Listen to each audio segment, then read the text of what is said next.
Good afternoon. Welcome to this drum solo workshop live stream. This is part 2 of the drum solo series. Drum soloing is a difficult subject for many musicians, not just drummers. And I don't think it gets the respect it deserves in terms of the tuition and the study and the practice. So this workshop is a chance for me to share my ideas and demonstrate some of the concepts that I'm exploring and working on, and also hopefully to give some of you guys a few ideas if you feel this is something you are struggling with. If you do struggle with drum soloing, you're not alone. It is a difficult thing to do. It's a difficult thing to get right, and there is so much contrasting information out there that it's difficult to know where to start. So these live streams are a chance for me to give you my take on the matter. I would like to start by thanking my Patreon subscribers. It is an absolute privilege to do what I do for a living, and an absolute honor that there are people out there that have never even met me who are willing to support the channel in that way. So thank you very much. You guys know who you are, and it is much appreciated. It is 12:15 on Thursday. I hope you are all keeping safe and well wherever you are. And today I'm going to be discussing drum solo concepts, specifically in a jazz context. However, don't let that put you off if you are not a jazzer. I would like to think that the concepts I'm going to talk about today are applicable across the board. So even if you're not particularly interested in jazz drumming at the moment, please feel free to try and take these concepts and apply them to your own situation. So, as I said at the beginning, drum soloing often doesn't receive due care and attention because it is a very, very difficult skill. And we all see fantastic drum solos on the internet or on records, and we get some misapprehensions about what's going on there. So I'm going to be discussing primarily a few things today: motifs, theme, and structure. And these are things that are often sorely missing from a lot of people's soloing, and in the past, including my own. These are all problems that I have fallen foul of myself. We have all seen lick-based soloing, where we've got a lick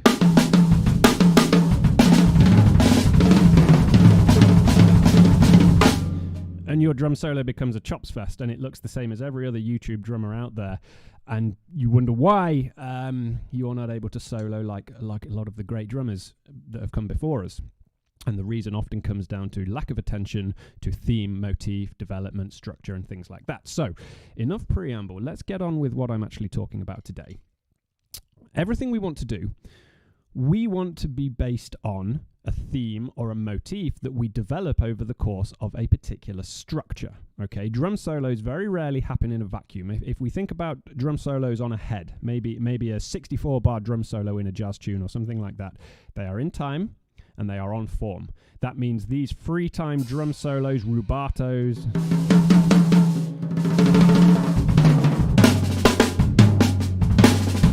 all of that stuff, there is a place for that, but it is not in a 64-bar jazz solo that's in time and on form.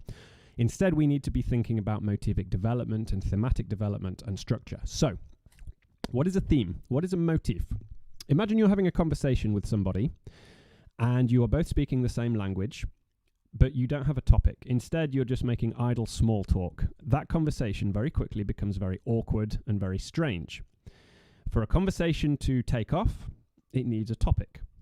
How's the weather? The football, COVID-19, whatever it is you want to talk about, you need some kind of topic to ignite that conversation. Likewise with a drum solo. So we're going to start with a very simple piece of drumming vocabulary and see how we can expand that. So what I'm going to use today is this one here.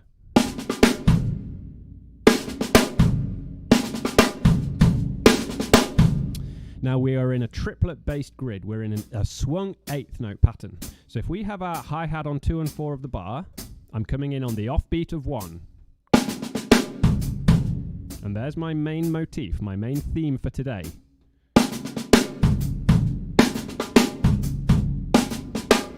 It's 4 beats long.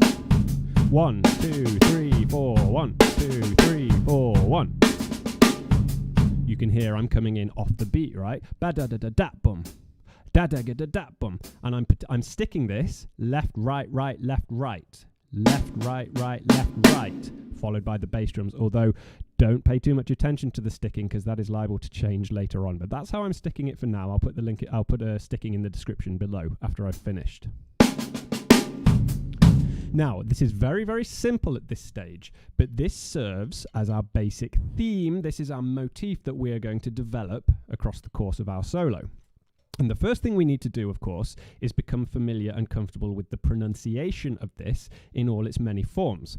So practice this sort of thing in the first instance is to give yourself a structure, 4 bars, and see how we can move that around within those 4 bars. So I'm just going to begin with some simple orchestration of that main motif. It's 4 beats long, starting on the offbeat of 1. 1, 2, 3, 4, 1.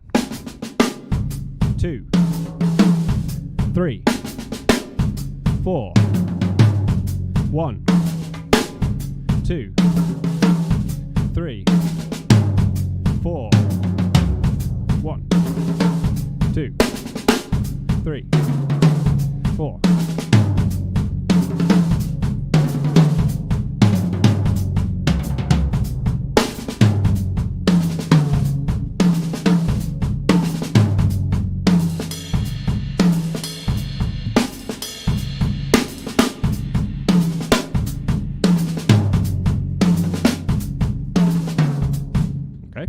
As I said, very simple at this stage, but we are establishing a topic of conversation, and it needs to be a topic that we are very familiar with. I'm going to borrow from John Riley here, what he talks about in the bop drumming series of books. It is far better to be deeply familiar with a very small pool of vocabulary than to be very unfamiliar with a very wide pool of vocabulary. In other words, quality over quantity. You don't need a massive vocabulary in order to play a good solo. You need a small vocabulary that you understand very, very well. So even though this particular phrase is relatively simple to execute, we need to be as familiar with it as we can in as many different ways as we can so we can manipulate it and play it in a musical sense. So this time, I'm going to explore the rhythmic possibilities of it by no longer beginning on the first beat of the bar. So if we re-establish our hi-hat to keep time, I'm still going to be thinking in terms of a 4-bar phrase, but I'm going to be changing where I begin the phrase. So for example, I might begin on the 3rd beat of the bar. 1, 2, 3, 4, 1, 2, 3, 4, 1, 2, 3, 4, 1, 2, 3, 4. Let's try doing that across the 4 bars now. 1, 2, 3, 4, 2, 2, 3, 4, 3, 2, 3, 4. Oh, sorry. 1, 2, 3, 4, 2, 2, 3, 4, 3, 2, 3, 4, 4, 2, 3, 4, 1. So again, we need to get comfortable with how we are transitioning out of this. Same as before, starting on beat 3 of the bar, but orchestrating around the drums, trying to train myself to hear, this is vitally important, trying to train myself to hear this phrase in lots of different situations against that 4/4 measure. 1, 2, 3, 4, 1, 2, 3. 3, 4, 3, 2, 3, 4, 4, 2, 3, 4, 1, 2, 3, 4, 2, 2, 3, 4, 3, 2, 3, 4, 4, 2, 3, 4, 1, 2, 3, 4, 2, 2, 3, 4, 3, 2, 3, 4, 4, 2, 3, 4, 1. Okay, I'm starting to leave pauses now. Space, displacement of this phrase. If we take that a little bit faster now, and I catch my breath, if we take that a little bit faster, you can start to hear how the simple manipulation of this basic phrase can actually start to produce a really musical and reasonable drum solo, okay? This makes sense from a structural and a thematic point of view. It's not the most exciting yet, but we'll get there. So we'll go a little bit faster now. 1, 2, 1, 2, 3, 4.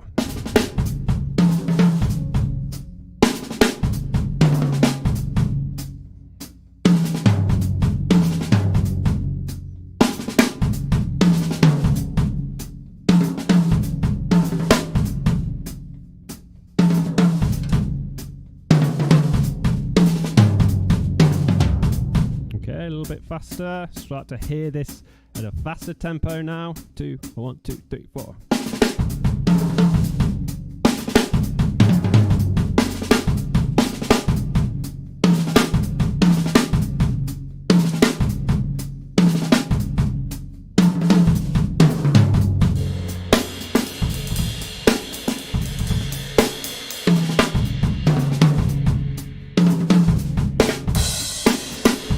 Okay, and you can start to hear, because I'm relatively familiar with this phrase, I'm able to feel those 4 bars despite a little bit of displacement.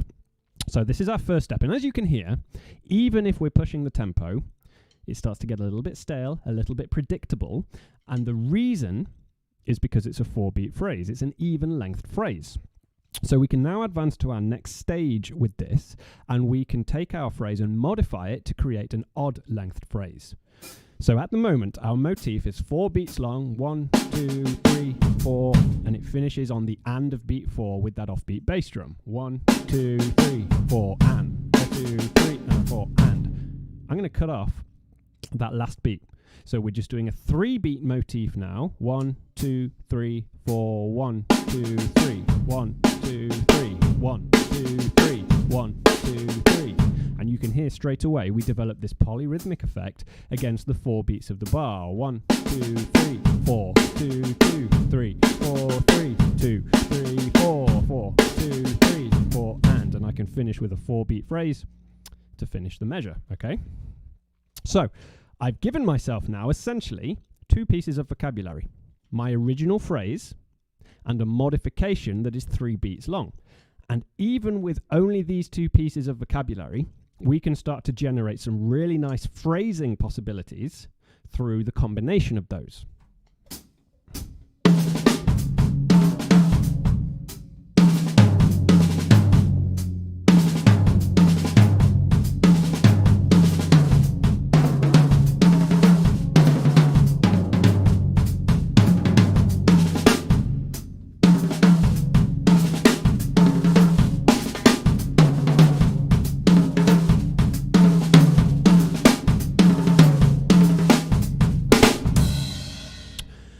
And you can hear the effect that creates there. We get a much more interesting syncopated solo starting to form with only those 2 pieces of vocabulary, okay? Now this is possible if you are familiar with the basic motif, with its modification, this 3-beat variation, and your 4-bar structure. So as I hinted at a moment ago, we can create a 4-bar phrase of this using the 3-beat versions and then a 4-beat version for the 4th bar. So in the 4-bar form, we get this. 1, 2, 3, 4. 1, 2, 3, 4. 2, 2, 3, 4, 3, 2, 3, 4. I'm on the 4th bar. Now I can do that 4-beat version. So there's my 4 bars. 1, 2, 3, 4, 1. Sorry. Let me start again. 1, 2, 3, 4, 1, 2, 3, 4, 2, 2, 3, 4, 3, 2, 3, 4, 4, 2, 3, 4, 1.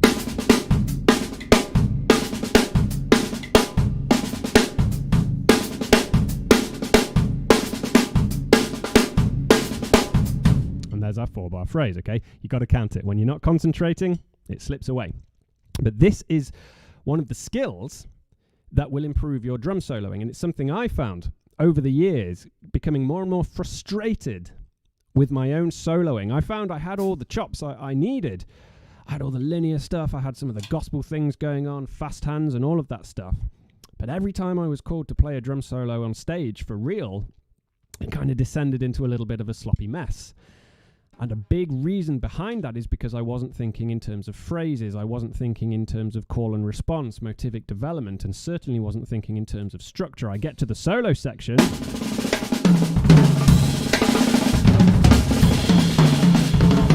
it's like, where's the beat gone? Where's the 1? Where's your form? And this is the conversational equivalent of suddenly starting shouting at somebody for no apparent reason, and your conversation partner is a little taken aback because you've just started shouting at them for no reason.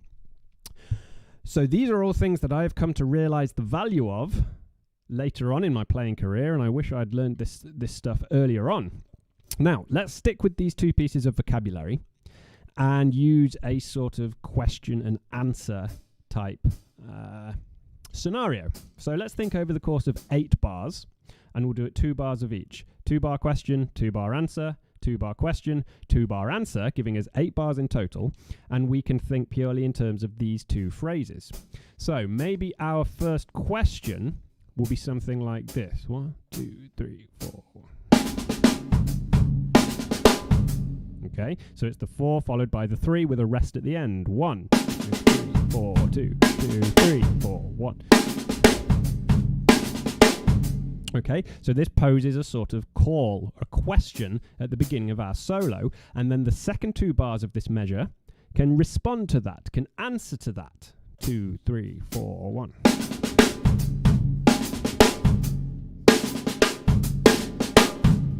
Okay, very simple, but repetition of that phrase in a different way can help polish off the phrase.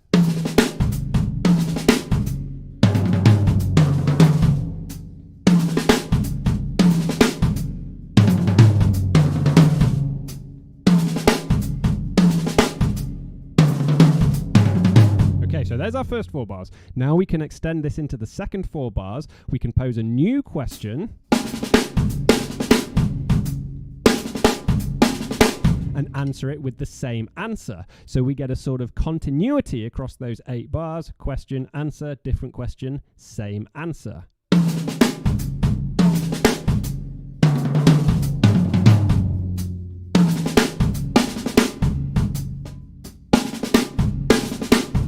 Sorry, got a little bit confused with my hi-hat there. 1.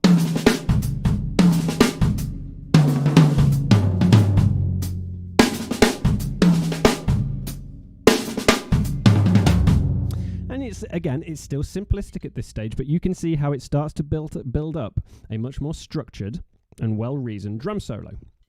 Now, at this stage, you can hear that we are very much in jazz student territory. Okay, these are the sort of phrases that appear in the Riley books and lots of jazz books, and rightly so. They are good, useful, nice sounding phrases that we need to be familiar with, but we can start to take them further now and develop our own variations to give them a little bit more flavor, a little bit more variety. So I am going to develop a few variations of this initial theme that are a little bit more exciting. So for example, if we take our 3-beat variation,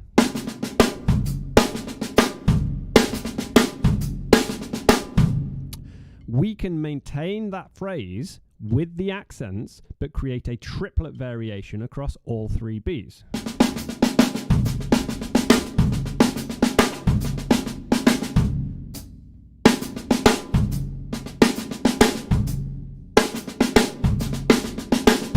You can hopefully hear the accents are sitting in the same position there. And essentially all I'm doing is I'm taking that original phrase and I'm filling in any gaps with triplets.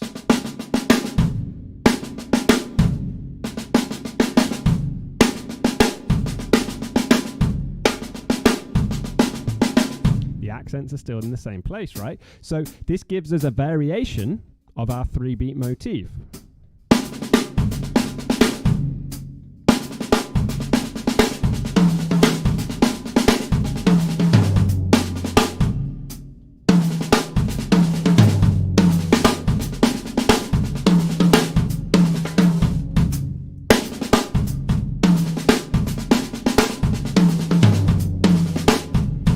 Again, it starts to sound like a much more thoughtful, well-reasoned drum solo. So let's see if we can come up with a 4-bar phrase now utilizing these 3 motifs, the 4, the 3, and the 3 triplet variation. So let's go 1, 2, 3, 4, 2, 3, 4, 4. Yeah, something like that.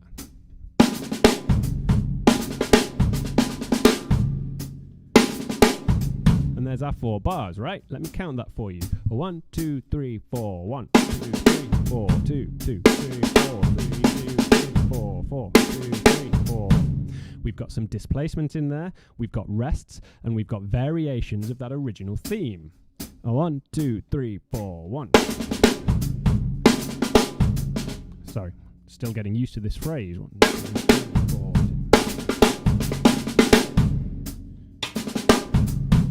1, 2. So, yeah, we're trying to come in with that triplet phrase immediately after the 3, and that's a little bit awkward.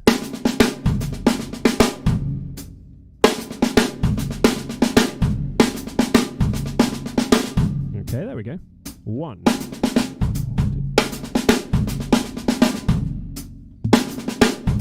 And there's our 4 bars again. Okay, nice. Let's try that a little bit faster then. 1, 2, 1, 2, 3, 4, 1.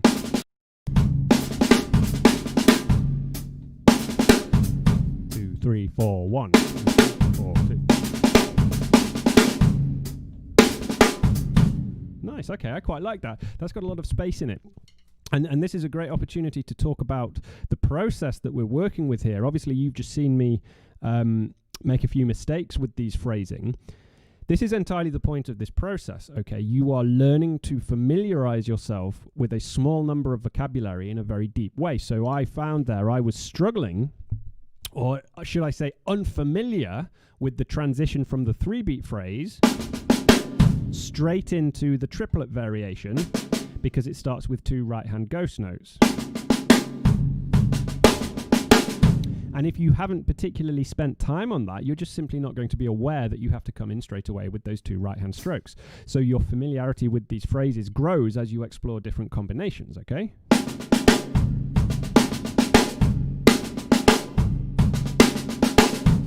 Okay, and then it starts to flow a little bit more nicely. So let's hear that 4-bar phrase again. 1, 2, 1, 2, 3, 4, 1. 4, 2, 3, 4, 4. Okay, no orchestration at this point, but we're building up quite a nice phrasing combination here. Let's try that in context. I'll just do some simple time and trade 4s with myself. 1, 2, 3, 4.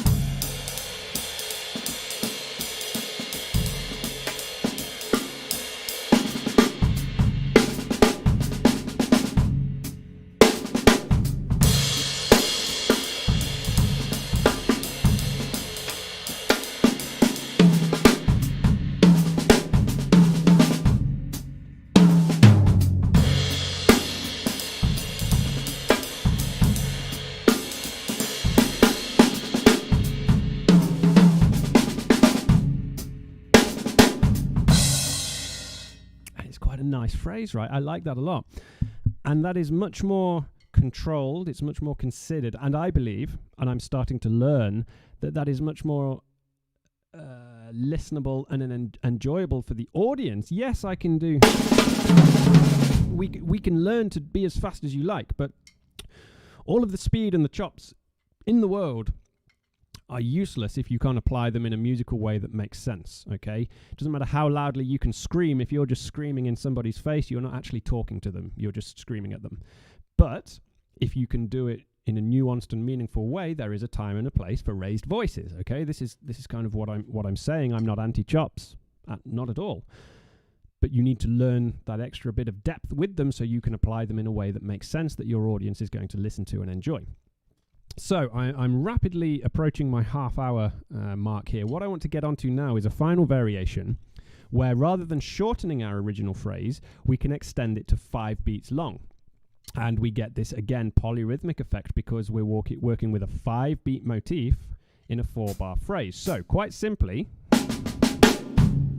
that was our original phrase. I'm going to extend that with some 8th notes at the end to make 5 beats.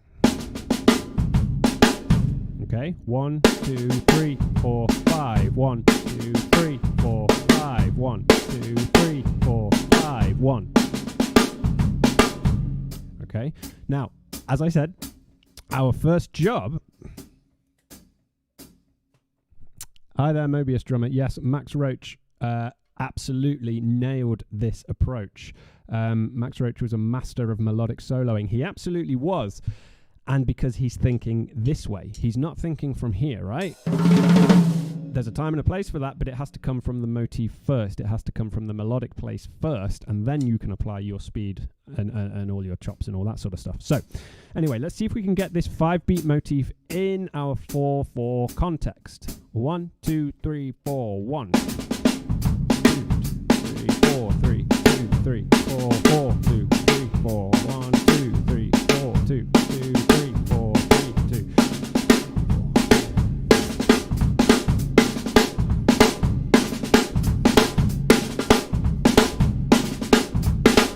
Okay, you can start to hear how it rolls over the bar line because the phrase is longer than the bar itself. Finally, and I will apply that in a moment, but I want to get on to the final variation. As we did with the 3-beat motif, we can fill in the gaps and to create a 5-beat triplet variation. So we started with this. Okay, we can fill in the gaps.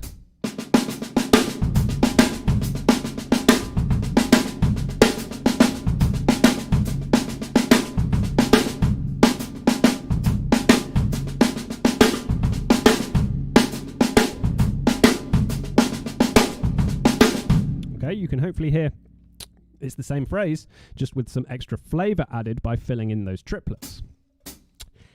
Now, from your study point of view, from your practicing perspective, I've written these down for myself so I could remember to talk to you about them. I've got, 5 main phrases here. The original, the 3 triplet, the 5, and the 5 triplet. That is more than enough to create an entire solo if you are comfortable enough with these main motifs, all right? Or maybe I should say this is just one motif with 4 variations. Maybe that's a better way of thinking of it. So we can start to explore combinations now, but before we do that, we need to be familiar with each phrase individually. So let's say you're having a little bit of a hard time with that 5-beat triplet motif. Just spend a bit of time with it.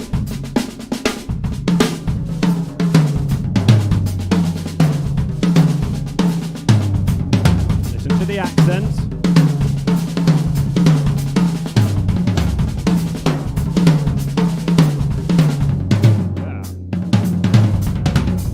So here you find yourself in an unfamiliar part of orchestration that trips you up, so then you practice that.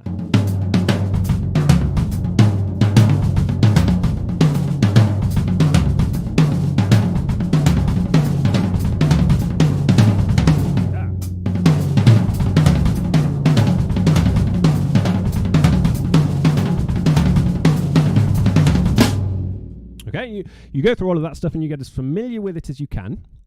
And then you get to the really exciting part, which is where you use these to create longer combination phrases across 4 and 8 bar measures. So let's see what I can do. I'm gonna give myself a chance and slow this down a little bit because I'm still working on these phrases myself. Let's see what we can do to start creating a nice flowing solo over a longer time period.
Okay, so I'm a little bit too fast for myself there. I got a little bit ambitious. That's where I'm at, okay, with these phrases. That's where I'm at, and these are the things that I've been working on with regards to these particular phrases. And what you are trying to do here is expand your pool of vocabulary that you are familiar enough with to use them in such a way to make a musical and meaningful solo. If you were to watch me solo outside of an educational context, I would fall back on the vocabulary I'm much more familiar with. The whole point here is we're working on new stuff. We're pushing ourselves forward, right?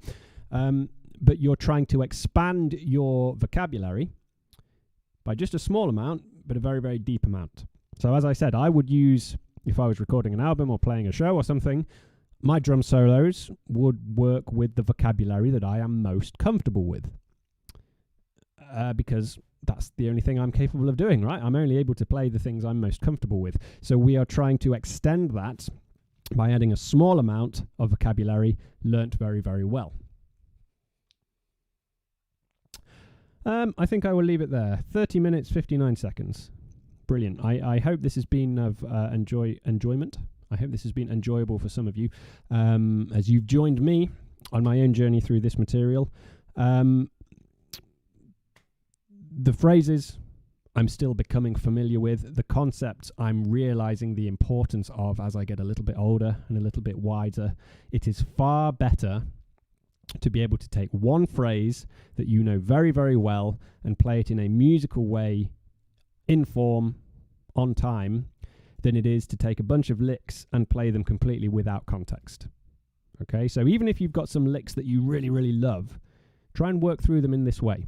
Apply them in time, apply them over a structure, find some variations, find some modifications, add a beat, remove a beat, find a variation, and just take that lick and turn it into a much deeper phrase that you are familiar with, and you will have far more luck with it than just this one particular thing that you are regurgitating every time you solo.